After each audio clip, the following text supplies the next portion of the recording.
Alright, hello YouTube, this is Mark Devil coming to you with some supply rate on Financial Plaza. If you are new to my channel, which you most likely are, since shout out to Big Seth 3000, he's the only one that will not be new. I like to do a lot of Last of Us videos. I got an Elgato the other day and figured why not make some YouTube videos. So I'm going to be doing a lot of Last of Us content. I'm thinking probably 2 or 3 videos a day. A week, not a day. I'm not, I have other commitments, unfortunately. But I'll be trying to put out like 2 or 3 videos a week. I don't think I'll have a schedule or anything, but I just thought I'd do a little commentary over this and talk about the DLC maps and this one and Beach, Financial Plaza and Beach. Beach is another really great map, and both of these maps actually tie in to the story pretty nicely in the sense that they're basically taken from certain parts of the story, which is a lot of fun because there's some maps that you don't really recognize as much. Obviously every map in the game, they use textures from a certain scene, and actually, most of them are pretty recognizable, but I think these are just nice because they've already made so many.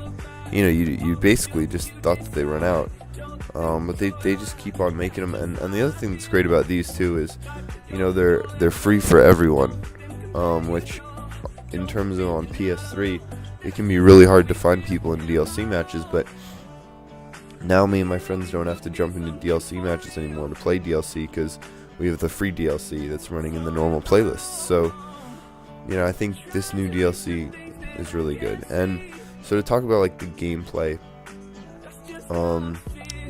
you saw at the beginning, I'm using the variable rifle, which is actually a DLC weapon, and you have to pay for it. I think it's $1 on its own or $3 for it and the other scoped rifles, and I really love it. In my mind, there are I think that the variable rifle and if I'm gonna rank it like this, I think the semi-auto is probably the most overpowered gun in the game, just because it does so much damage, and when it's fully upgraded, it's just a beast. But the semi-auto is essentially just a primary version of the revolver, and if you look at a gun as the primary version of something, you can look at the variable rifle as essentially a scoped enforcer, because it does the same amount of damage and it fires the same way. Where with the enforcer, you're gonna kill someone really easily if they're sitting still, but killing someone on the move with the enforcer was always a pain. It's the same way with the variable rifle. For my secondary, I have the 9mm, just because they nerfed it actually. They before the most recent update with the maps, it was 6 shots to down, which was just insane, because just getting 6 shots on someone with that thing, it was nearly impossible unless you were a foot away. And now that it's only 5 shots, I think that's a lot more balanced. It's frustrating with the 9mm that it still takes 3 shots to down, because that can hurt you in certain situations, but overall I think they made the 9mm usable again by reverting it back to its normal damage of 20 or 1 bar of health. Anyway, I just think Last of Us is also such a beautiful game, because this is PS3 gameplay, and it still looks stellar in in 720 HD, which I recorded it on. Obviously it's not 1080p, but it's still such a beautiful game after all this time. And I think for those people who just bought PS4s, if you own an Xbox before, Remastered is a must-get game.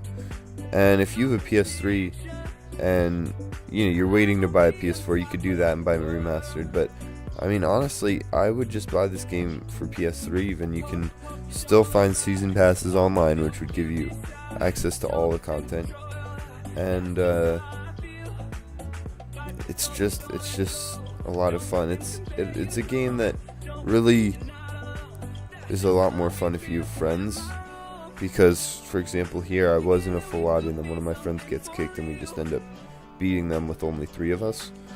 But it's a very tactical game, and what I mean by that is, if you look at the radar, for example, you don't see any outlines of buildings or anything. There's literally no help. It comes down to your knowledge of the map, and that's a pretty unique thing. I don't think a lot of games really force you to learn the maps like that, and also force you to utilize your teammates and utilize where you are on the map. Because in The Last of Us, you have right there supply boxes, and if you don't hit them, that can essentially be a devastating mistake, because the other team will end up having all these materials to craft with, and all of a sudden they'll have Molotovs to throw at you, and you'll be sitting there with your dick in your pants. So it's a great game. Yeah, as you can see right there, the variable is really good when they're not moving. You're gonna run out of ammo with it, but yes. But anyway, another thing that I think is really useful when it comes to this game is Crafter. It's not a DLC perk, and it's a perk that I think everyone really should use. I mean, in whatever capacity, 2 and 3 are still very good, because then you can gift crafted items and get more points. But Crafter 1 is great because, I mean, if you don't have Crafter, you just spend so much time sitting around looking for boxes, or not looking for boxes, but crafting stuff. And that's a lot of times when you can get killed, and especially if you're not running covert, which covert training 2 at least is another perk that I really recommend, because if you're the last guy, people are going to be listening for you, and if you don't have covert 2, they're going to be able to hear you. I think those 2 perks are both pretty necessary, and then the other perk that I use, just because it couples up with Crafter well, which I guess if you're planning to just rush and not craft things, it generally doesn't work in this game. But if you make a class that can do it, good for you. But the perk that I pair with Crafter is Explosion Expert, just that when I do craft bombs and stuff, they have a more damaging explosive radius. And like you saw earlier in the video when the guy was behind cover and I threw the Molotov nowhere near him, but because I had that extended Molotov radius, I was able to reach him with the flames and set him on fire. So Molotov is definitely another great, or Explosion Expert, sorry, is definitely another great perk to have.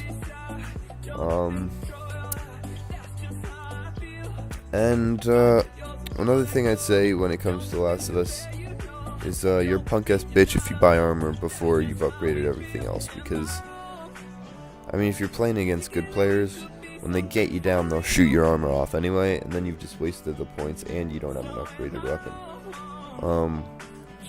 But, I mean, it's just, armor is one of those things that, this is what I think The Last of Us should implement, right? Because armor pisses me off so much sometimes, and shotguns. They should make a game mode with no purchasables and no armor. I think that would be interesting. I mean, I think the only downside to that is I think, you would have a harder time finding games on whichever became less popular, but I think this is one of those games that's only going to sort of rise in popularity over the years, because the game mechanics are very strong, it's very well balanced, and it's just overall a fun game. So I think this is wrapping up here soon, but I hope you guys enjoyed the commentary, or you did, Seth, because there are no you guys yet. But hopefully, if you are a random person who's listening to this and you enjoyed it, hit the subscribe button, hit the like button, and then I'll do more. Well, I mean, I'm gonna do more anyway, but you can see when it happens and be a part of that. So peace.